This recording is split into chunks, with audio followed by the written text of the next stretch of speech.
Hi everybody, my name is Hairumiza binti Ahmad from Universiti Teknologi Mara UiTM campus Sungai Petani Kedah regarding the informative speech bullying among the children and teenager. So, lecturer name Puan Zeti Harisha binti Harun. So, the speech topic is bullying among the children and teenager. The article is bullying in elementary school, it cause an effect on student by MS Afros, Dr. Shafat Hussein, bullying by Alison Seal, and understanding the psychology of bullying by Susan M. Swearer and Shelley Hammer. This is a speech for everybody.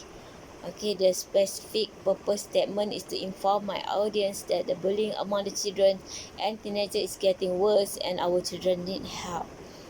Okay, the introduction. Bullying can strike at any time, okay, affecting the children or teenagers at school or at any public area. Bullying is a kind of action that there are multiple forms of bullying, such as name calling, hitting, threatening others, and spreading false rumors.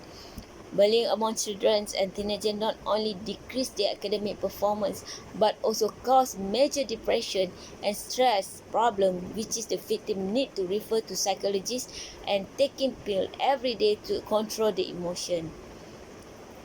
So there are two types of bullying for your information. One is we call it direct bullying, face to face, and one is we call it indirect bullying, behind someone back, like you say something bad about someone else and then become more worse. There are three primary types of bullying. There are three. One is aggressive. Aggressive are generally initiative aggression toward their peers and are generally individuals who are fearless, cohesive, confident, tough, and impulsive. Okay. Number two is passive. Passive is less aggressive, rarely provoke other or take the initiative in a bullying incident but join in. Number three is a bully victim. Are those victims of bullying that change their personality and start to bullying others due to out of frustration with the bullying they induce. For your information, there are factors. There are four factors can include bullying happen.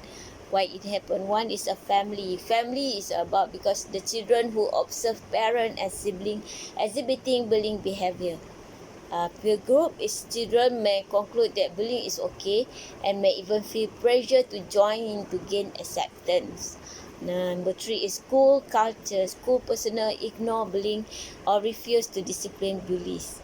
Number four is a media and technology. We have got a lot of video games, film and television program that portray bullying is acceptable.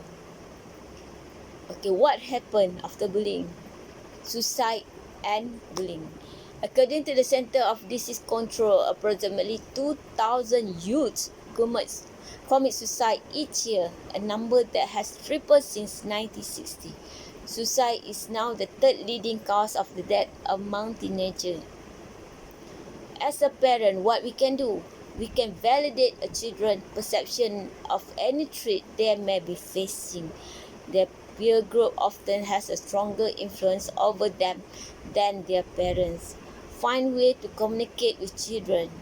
Assist your child in building empathy for others. Develop your child appreciation for those with differences. Help your child learn to control his anger. Help your child develop impulse control.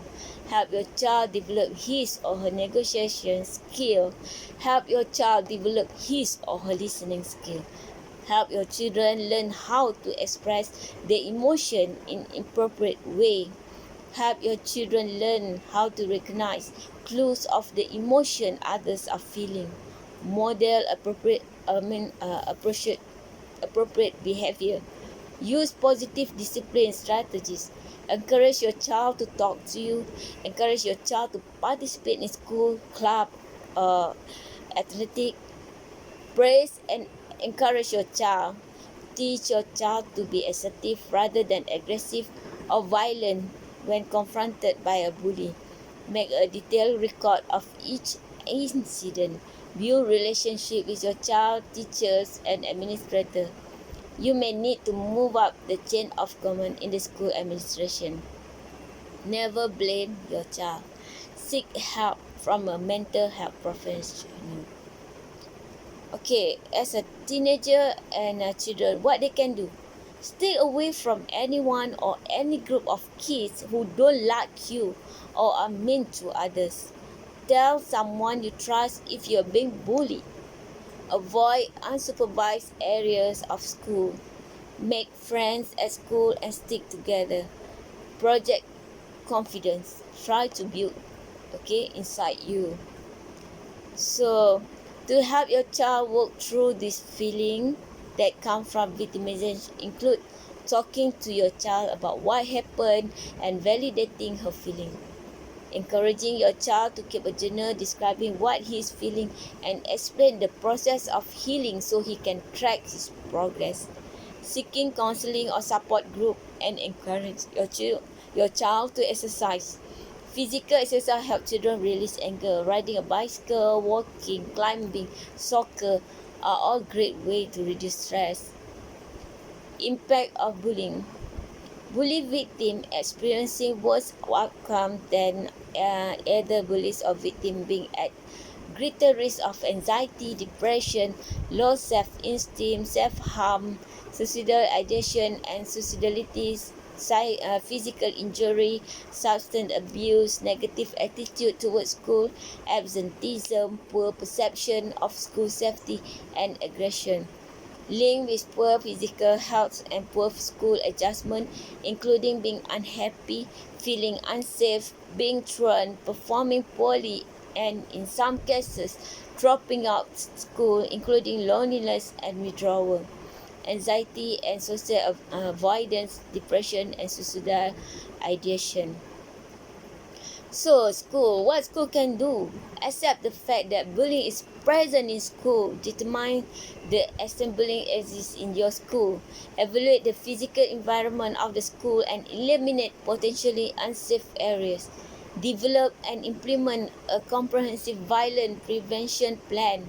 Involve parents. Define what behavior are considered bullying and harassment and what the consequences for those behaviors are. Model the behavior you expect from students. Meet with all school employees regarding policies and bullying and harassment. Establish relationship with local law enforcement agency. Take all the report of bullying seriously. Take an interest in the well-being of your student who report they've been bullied. If a pattern of ongoing bullying is present, do not leave students to work up bullying on their own. Make sure that students understand that bullying will not be tolerated. So my conclusion here is that bullying still taking place at school or in public, attacking almost all the children and teenagers around the world. As I explained just now, the type of bullying factors, why bullying happen, what parent can do, what teacher at school can do, what the bullying victim should do. I believe now we can open up our mind that bullying is very serious and cannot take it as a simple matter. While on the decline, bullying in school in any form or with any frequency represents both a public health concern and a human right violation. School and also parents have a responsibility to understand, address, and prevent bullying with research support data, which will lead to more effective intervention to help the bullying victim step forward and stop the bullying to continue. The most important, we can save our children or our teenager life. That's all from me. Thank you very much and Assalamualaikum.